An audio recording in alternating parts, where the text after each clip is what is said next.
Assalamualaikum warahmatullahi wabarakatuh. Selamat pagi, siang, sore, dan malam, Bu dosen.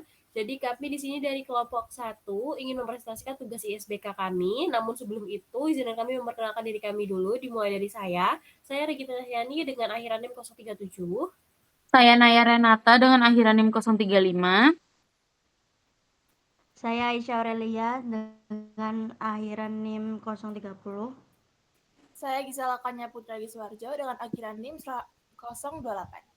Oke, jadi di sini kita akan, lebih tepatnya saya akan membacakan dulu soalnya seperti apa, kemudian kita akan mendiskusikan jawaban dari kami masing-masing per anak dan akan ditambahi untuk jawaban berikutnya. Jadi pertanyaan yang kami dapatkan adalah kasus pertama, yaitu seorang mahasiswa fisioterapi dari keluarga kurang mampu kesulitan membeli buku dan alat praktikum. Sementara teman-temannya dari keluarga berada dengan mudah mengakses sumber belajar tambahan. Diskusikan terkait yang pertama, bagaimana perbedaan latar belakang sosial mempengaruhi proses belajar mahasiswa terapi. Kemudian pertanyaan kedua adalah apakah struktur sosial di kampus bisa memicu kesenjangan akademik. Dan yang terakhir, apa peran mahasiswa lain sebagai rekan dalam mendukung mahasiswa dan berbagai lapisan sosial.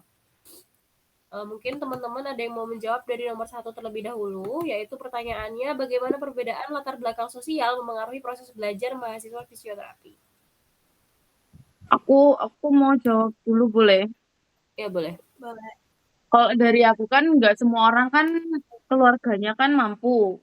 Nah, sedangkan kita di fisioterapi itu butuh kayak buku anatomi yang ibaratnya itu bener-bener sesuatu yang mahal gitu. Apalagi salah satu merek yang terkenal itu harganya bisa lebih sampai 2 juta.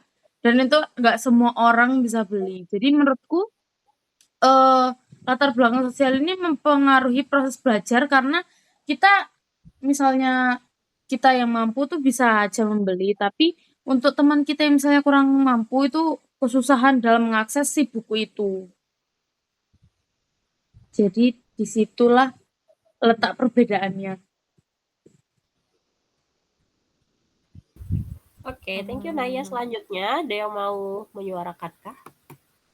Ya, kalau menurut aku juga itu tuh kuantitas waktu belajar. Jadi kayak kan ada tuh anak yang kurang mampu itu kayak terpaksa gitu kan bekerja paruh waktu atau memiliki tanggung jawab keluarga gitu untuk membiayai hidup dan kuliah. Nah, itu juga ngaruh banget ke waktu belajarnya, istirahatnya dan berpartisipasi dalam kegiatan akademik tambahan. Oke, udah dari Aurel.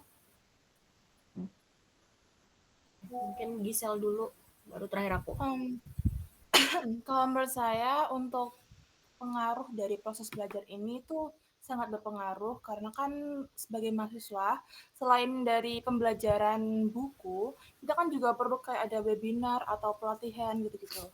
Nah, webinar dan pelatihan itu membutuhkan biaya tambahan dan itu tuh kadang nggak murah dan juga nggak gratis. Jadi of course yang anak yang kurang memiliki keluarga yang kurang mampu akan kesulitan untuk mengakses hal-hal yang kayak tambahan itu. Oke, terima kasih Gisel. Dan yang terakhir adalah jawaban dari saya. Jadi menurut saya adalah perbedaan latar belakang sosial itu sangat mempengaruhi proses belajar mahasiswa. Karena struktur sosial itu menciptakan lapisan dalam akses pendidikan. Mahasiswa dari keluarga yang berada akan menempati posisi dengan sumber daya yang lebih besar sehingga lebih mudah mendapatkan seperti buku, alat praktikum, atau fasilitas tambahan lainnya. Sebaliknya, mahasiswa dari keluarga yang kurang mampu berada pada lapisan dengan akses yang sangat terbatas sehingga proses belajar mereka sering terkendala. Dengan demikian, struktur sosial ini berperan langsung dalam proses membentuknya peluang hambatan belajar berdasarkan posisi sosial ekonomi mahasiswa. Nah, jika ditanya menghambat atau tidak, bisa jadi hal ini bisa menghambat proses belajar mahasiswa dari lapisan sosial bawah. Karena keterbatasan akses yang mereka punya tadi, itu membuat mereka lebih sulit mendapatkan sumber daya belajar yang sama dengan mahasiswa dari lapisan yang atas tadi. Tapi di sisi lain, nggak selalu menghentikan mereka untuk mendapatkan hal-hal baik karena ada juga mahasiswa dari keluarga yang kurang mampu itu justru lebih gigih memanfaatkan fasilitas kampus, mencari referensi gratis di internet atau mungkin belajar kelompok dengan temannya. Jadi kesimpulannya, secara struktur sosial iya perbedaan ini bisa menghambat kesetaraan proses belajar, tapi secara individu hambatan itu bisa diatasi dengan usaha atau mungkin beasiswa dan dukungan dari lingkungannya. Kita move ke pertanyaan kedua, yaitu apakah struktur sosial di kampus bisa memicu kesenjangan akademik? Silakan teman-teman yang mau duluan. Jadi struktur sosial di kampus itu bisa memicu kesenjangan akademik ya. Soalnya struktur sosial di kampus secara inherent itu dapat memicu kesenjangan akademik dikarenakan pertama itu beban biaya tersembunyi. Jadi kayak selain bayar UKT itu pasti kayak tiba-tiba ada biaya praktikum, iuran kegiatan kelompok, atau organisasi yang dia ikutin juga gitu. Terus jaringan dan informasi. Nah, mahasiswa dari latar belakang sosial yang lebih tinggi itu lebih sering itu kayak dia tuh punya sosial yang lebih baik gitu daripada mahasiswa yang latar belakang sosialnya kayak kurang gitu. Nah, soalnya mereka itu juga dapat informasi tentang magang eksklusif, proyek penelitian dosen, dan kesempatan beasiswa tertentu. Terus yang terakhir itu budaya kelas dan isolasi. Nah, kalau kegiatan organisasi atau kelompok belajar di kampus itu didominasi oleh acara yang mahal, kayak misalnya tuh ada studi tour sama gathering apalah itu. Nah, mahasiswa yang kurang mampu itu kayak terisolasi. Jadi kayak kayak dia tuh pengen ikut tapi nggak bisa gitu.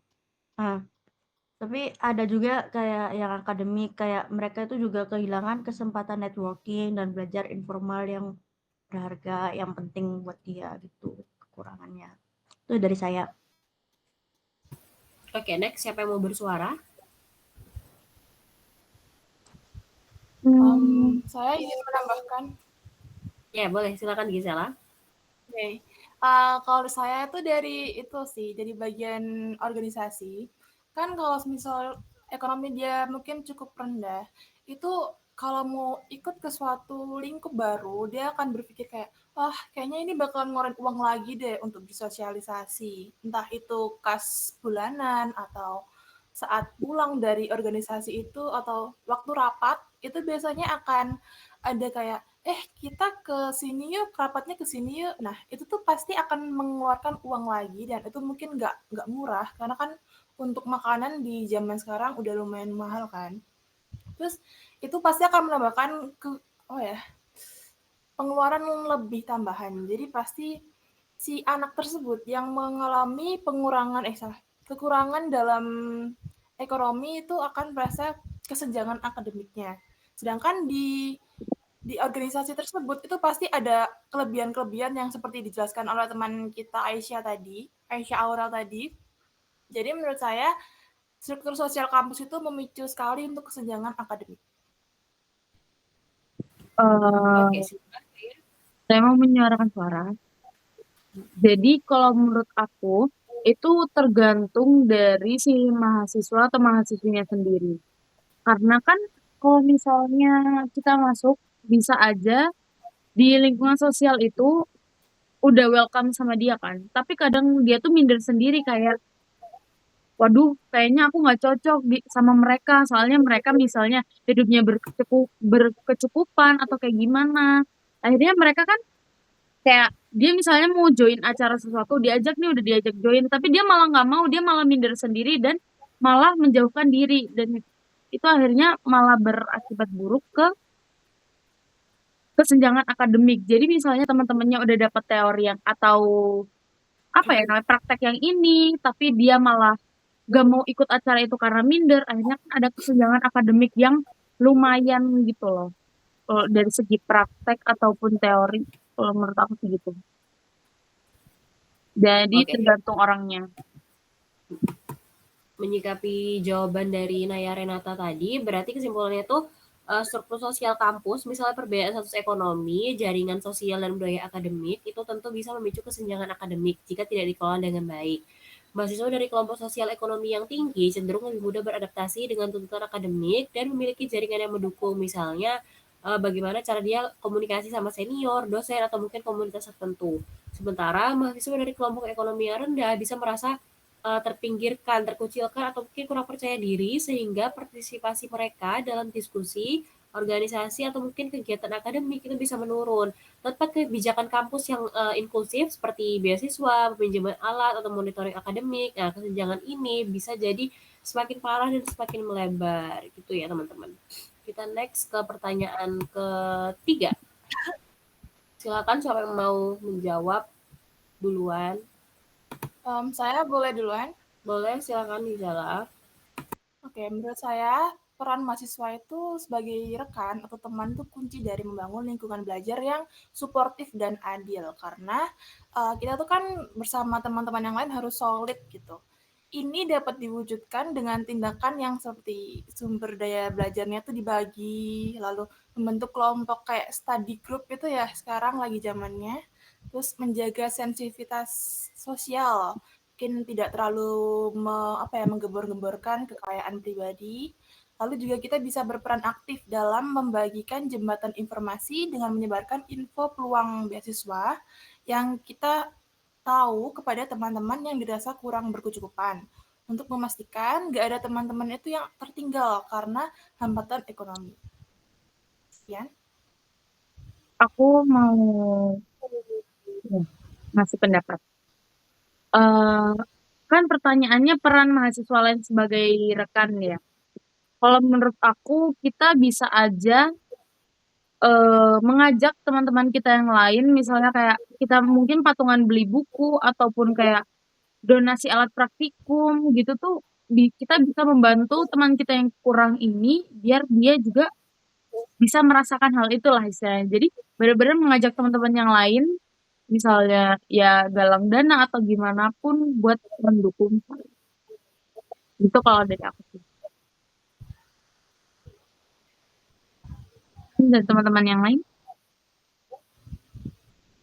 Silakan Aurel duluan.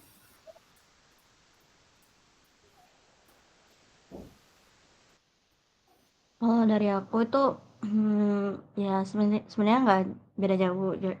Jadi kayak kita tuh juga menciptakan kayak kalau misalnya mau ketemuan nih kerja kelompok lah, kalau bisa itu kayak misal di taman atau di dekat danau UNES gitu, atau pokoknya yang nggak mengeluarkan biaya sama sekali.